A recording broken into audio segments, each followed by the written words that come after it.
Hello tout le monde, bienvenue dans ce nouveau tutoriel santé consacré à l'acte transfusionnel pour les infirmiers. À nouveau, ce tutoriel santé est en partenariat avec Elsan, qui comprend plus de 210 établissements et centres de santé partout en France. Et nous tournons d'ailleurs dans un de leurs établissements situé à Bruges, près de Bordeaux. Vous l'aurez compris, ils sponsorisent la chaîne pour cette année 2025. Et encore une fois, je les remercie parce que ça permet de sortir des vidéos de cette qualité. Et ça n'a pas de prix. Dans ce tutoriel, on va voir ensemble les indications à la réalisation d'une transfusion, appelée aussi acte transfusionnel, les différents produits sanguins labiles PSL qui sont transfusables, et enfin, les 7 étapes clés pour réaliser la transfusion proprement dite. La vidéo est chapitrée pour que vous puissiez directement accéder à une partie spécifique si vous n'avez pas besoin de revoir la transfusion dans son ensemble. On commence par la théorie, et ensuite je vous montrerai en pratique comment réaliser cet acte infirmier. Dans ce tutoriel, on parlera de l'acte transfusionnel en lui-même, la physiologie avec les principes d'immunohématologie, avec la compatibilité des groupes sanguins, ont été abordés dans d'autres vidéos, dont je remets le lien ici. C'est parti. La transfusion de concentré de globules rouges, CGR, est indiquée en cas de diminution de la quantité d'hémoglobine chez un patient. L'hémoglobine, c'est une protéine présente au sein des globules rouges chargée de transporter l'oxygène au sein de l'organisme. La diminution d'hémoglobine peut être due à une hémorragie ou à une pathologie chronique, comme la drépanocytose ou les cancers. La décision de transfuser ou non un patient va dépendre de son taux d'hémoglobine, mais également de ses antécédents et de son état hémodynamique. La HAS, la Haute Autorité de Santé et de nombreuses sociétés savantes se sont mis d'accord sur des seuils de transfusion, définissant à partir de quel seuil d'hémoglobine il convient de réaliser une transfusion, en prenant en compte les antécédents du patient. Attention, ces seuils ne concernent pas l'hémorragie aiguë. Chez la population générale, sans antécédent particulier, la transfusion sera réalisée en cas d'hémoglobine inférieure à 7 grammes par décilitre. Chez un sujet âgé, plus de 65 ans, 8 grammes par décilitre. Pour les patients atteints de cardiomyopathie ischémique, d'insuffisance cardiaque stable, le seuil sera plutôt 9 grammes par décilitre. Et enfin, en cas de syndrome coronarien aigu, le seuil transfusionnel sera de 10 grammes par décilitre. Les différents produits sanguins labiles sont les CGR, dont on vient de parler, les concentrés plaquettaires, concentrés de plaquettes d'aphérèse quand le PSL provient d'un seul donneur, mélange de concentrés de plaquettes standard quand le PCL est constitué à partir de plusieurs dons, et le plasma frais congelé, PFC. Il existe d'autres PSL, mais on va se concentrer sur ces 3 grandes familles pour ce tutoriel. Maintenant qu'on a vu la théorie, on va se concentrer sur l'acte transfusionnel en lui-même, en commençant par la transfusion de concentrés de globules rouges. La plupart des étapes seront les mêmes pour la transfusion de plasma ou de plaquettes. Je traiterai donc uniquement les spécificités de ces autres types de PSL. Mais on va vraiment se concentrer sur les concentrés de globules rouges. Première grande étape, la prescription de la transfusion. L'acte transfusionnel va débuter avec la décision de réaliser une transfusion, donc une prescription médicale. L'équipe doit informer le patient et recueillir son consentement. Le médecin rédige alors la prescription et l'infirmier devra vérifier ou créer le dossier transfusionnel s'il s'agit d'une première transfusion pour le patient. Si ce n'est pas déjà fait, il faudra poser une voie veineuse au patient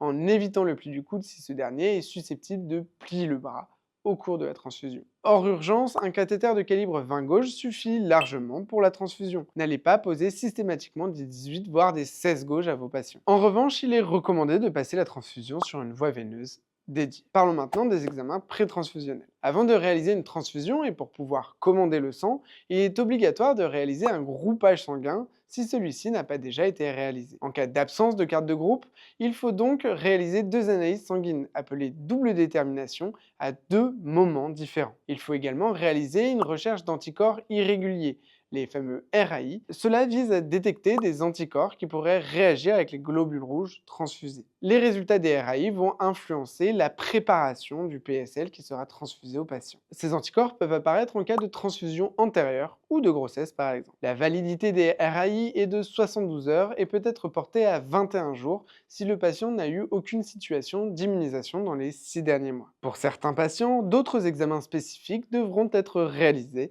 comme un phénotypage érythrocytaire étendu, mais on ne rentrera pas dans le détail dans ce tutoriel. Dès cette étape, une identitovigilance étroite doit être réalisée pour l'étiquetage des tubes et de la feuille des différents prélèvements biologiques. Passons à la commande du PSL approprié. Une fois que la prescription et les différents examens sont réalisés, l'infirmier doit contrôler l'ensemble des documents avant de les transmettre à l'EFS, l'établissement français du sang. Commençons par la prescription médicale qui doit comprendre les éléments suivants. La date de la prescription médicale, l'identification et la signature du médecin prescripteur, l'identification de l'établissement de santé et du service concerné, l'identification du receveur, nom et prénom de naissance, le cas échéant le nom marital et nom d'usage, le sexe, la date et le lieu de naissance. Il faut également qu'il y ait les renseignements cliniques, le type et le nombre de produits demandés, la date et l'heure prévue de la transfusion, le degré d'urgence transfusionnelle, on retrouve plusieurs degrés d'urgence, l'urgence vitale immédiate, UVI, délivrance sans délai, l'urgence vitale UV avec une obtention dans les 30 minutes, l'urgence relative, UR, dans un délai de 2 à 3 heures, et la transfusion non urgente, la transfusion programmée, typiquement. Ensuite, il faut vérifier le document de groupage sanguin valide et les RAI avec à nouveau l'identité complète du patient.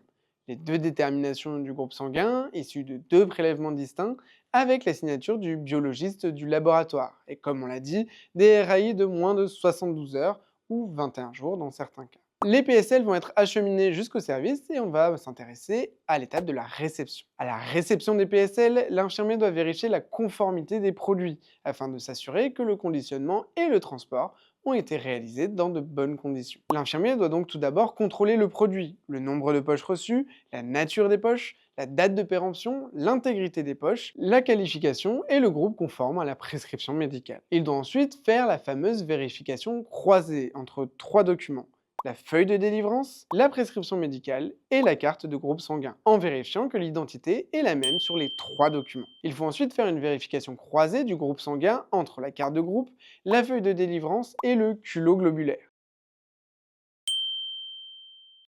La dernière vérification sera le numéro de lot entre la feuille de délivrance et le culot globulaire. La vérification du produit est maintenant terminée, le PSL devra être transfusé dans les 6 heures suivant sa réception. Il est donc maintenant temps de passer à la préparation du matériel, des documents et du dossier transfusionnel. Bon, on arrive dans la partie un peu plus pratique de ce tutoriel, et comme d'habitude, on va se faire une petite liste de courses du matériel nécessaire. Il nous faut le kit de contrôle ultime, bien évidemment le culot globulaire, une tubulure équipée d'un filtre pour la transfusion, un monitoring continu des paramètres vitaux du patient, des compresses et un antiseptique, les documents que l'on a vérifiés à l'étape juste d'avant, les étiquettes du patient et le dossier transfusionnel du patient. Bon, dans les petites incohérences qu'il y a par rapport à la vraie vie, normalement là, sur le culot, il y a plein de petites étiquettes avec le numéro de lot qui se détachent et qu'il faudra venir coller sur les 2 feuilles de délivrance qui sont ici. Je vous rappelle, les feuilles de délivrance ici, eh ben, on va venir tout simplement en garder un exemplaire pour nous et renvoyer le 2e exemplaire à l'UFS. Et dès qu'on commence un acte transfusionnel, on colle le numéro de lot ici et bien évidemment sur la 2e feuille. On va également mettre l'identité du patient à l'aide des étiquettes, bon, là, encore une fois des énormes étiquettes, et globalement même les étiquettes du service, on pourra en mettre une sur les 2 lignes parce que c'est quand même rare qu'on transfuse qu'un culot. D'ailleurs là vous le voyez sur la feuille de délivrance, il y a 2 culots, même si là j'en ai qu'un. Et l'autre chose que j'ai pas précisé, c'est qu'on l'a dit, le contrôle à la réception, il faut le marquer qu'il est conforme, noter le nombre total de produits qu'on a reçus, bon là j'en ai reçu qu'un sur les 2 de la feuille, mettre son nom, la date du jour, donc on est le 15 avril, et l'heure, donc là il est à peu près 10h30 on va dire. Et il n'y a pas besoin de signer. Et normalement, encore une fois, ces 2 feuilles, elles sont imprimées en carbone, donc normalement ça déteint sur l'autre, donc là c'est pas le cas vu que c'est des photocopies. Donc il faut que je le remette ici. On peut déjà cocher une première case avec marqué concordance des documents, ici, donc ça on peut le cocher, parce que c'est exactement ce qu'on vient de faire en vérifiant l'identité du patient et la concordance du groupe sanguin entre la feuille de délivrance, la carte de groupe qui est juste ici et ce qu'on peut retrouver sur le culot. Et on a également vérifié le numéro de lot, qu'il était bien le même aussi sur le culot globulaire. Donc là, on va pouvoir passer au contrôle ultime.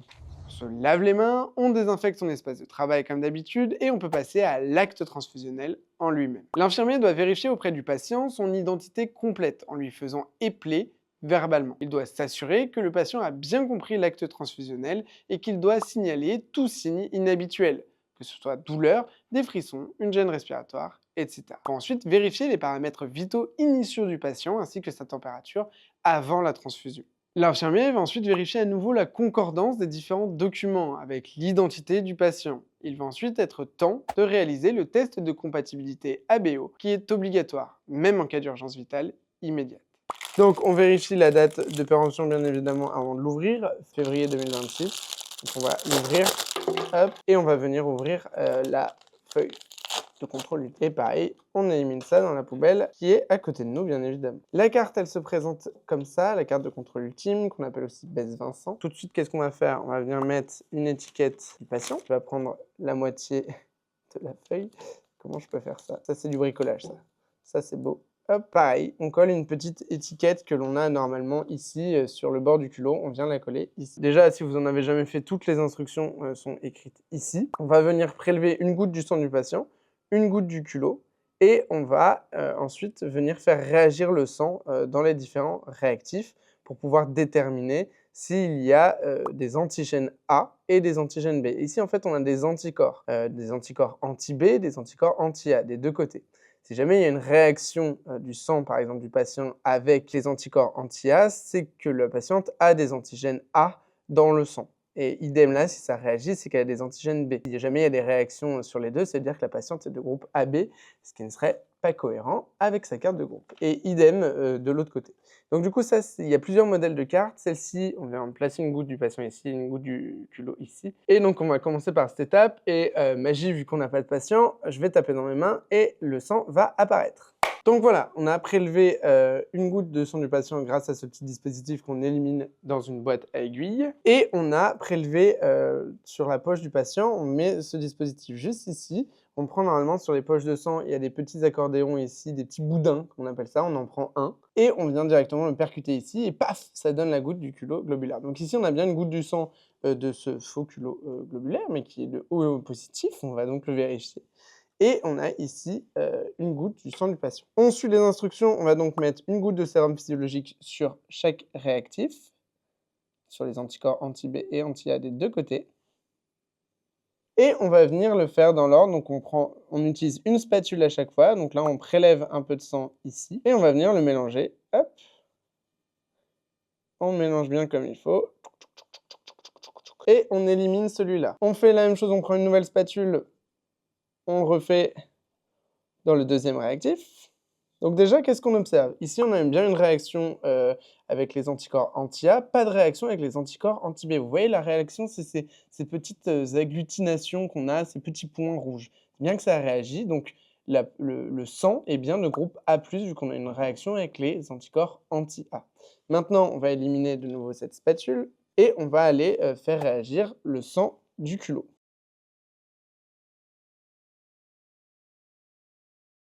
Et pas de réaction non plus avec l'anticorps anti-B. Pourquoi? Eh bien, je vous invite à aller revoir ma vidéo sur les groupes sanguins.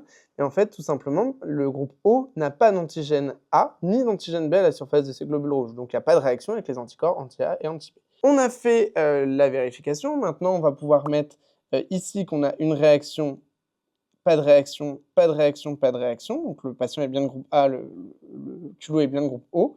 Est-ce qu'on peut transfuser? Bah oui, tout simplement parce que on va apporter le sang qu'on va apporter au patient ne possède pas d'antigènes sur ces globules rouges, donc on ne va pas apporter au patient des antigènes qu'il ne possède pas déjà.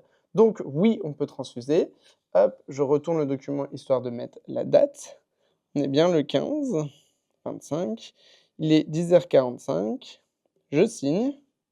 Hop, je peux aller appliquer un petit film pour venir, hop, voilà. On en fout de partout, c'est magnifique, ne faites pas ça. Hop, et sur certains contrôles ultimes, vous pouvez détacher le bas et venir directement le mettre dans le dossier transfusionnel. Donc là, on a fait le contrôle ultime, on va pouvoir venir, du coup, réaliser la transfusion, tout simplement. On prend bien une tubulure à filtre qui est prévue pour les transfusions, la tubulure ici, hop. Et on peut réaliser la transfusion. Le débit ou la durée de la transfusion doit être précisé depuis 2021 sur les prescriptions médicales. En moyenne, une transfusion sera administrée en 1h30 pour des culots globulaires, 30 minutes pour du concentré plaquettaire et 10 minutes pour du plasma frais congelé. Il est indispensable de passer les 15 premières minutes au lit du patient pour surveiller l'apparition d'une éventuelle réaction à la transfusion. Il faut surveiller étroitement la fréquence cardiaque, la pression artérielle, la fréquence respiratoire, la saturation de pulse en oxygène, la température, l'apparition de douleurs, la coloration anormale des urines, l'angoisse, le malaise et les troubles digestifs. Donc ici, on revient sur les documents. On peut compléter qu'il y a un test ABO qui a été fait. On complète ici. et on va pouvoir venir dire qu'on a réalisé la transfusion. À quelle heure? On a dit le 15-04-25 à 10h45. On note bien son identité, sa fonction et on dit à quelle heure on a commencé la transfusion. Et il nous reste à parler de la procédure post-transfusionnelle. Après la transfusion, il faut conserver le PSL 4 heures après avoir appliqué la procédure du double nœud, comme ceci.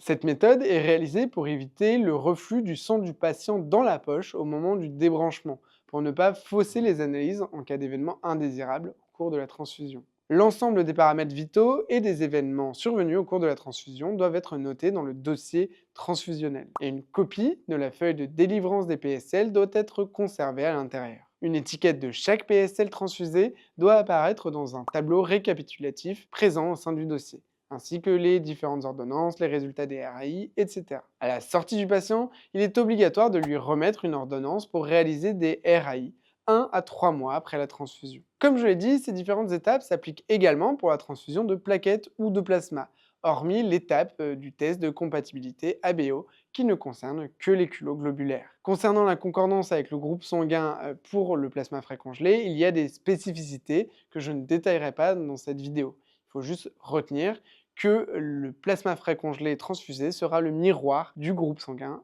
du patient. On dirait un mauvais teasing, mais il faudrait faire une vidéo dédiée là-dessus, mais pour le coup, il faudrait vraiment faire en format très court. N'hésitez pas à poser vos questions en dessous de cette vidéo en commentaire, j'y répondrai avec grand plaisir, et si cette vidéo vous avait été utile, n'hésitez pas à la partager, à liker et à vous abonner à la chaîne si ce n'est pas déjà fait. Vous êtes très nombreux à regarder la vidéo sans être abonné, et bien évidemment, pour soutenir le travail ici, la meilleure façon de le faire, c'est de vous abonner tout simplement. Et moi je vous dis à la prochaine, salut! I'm in a big house with people I don't know. There's a reason, but it's not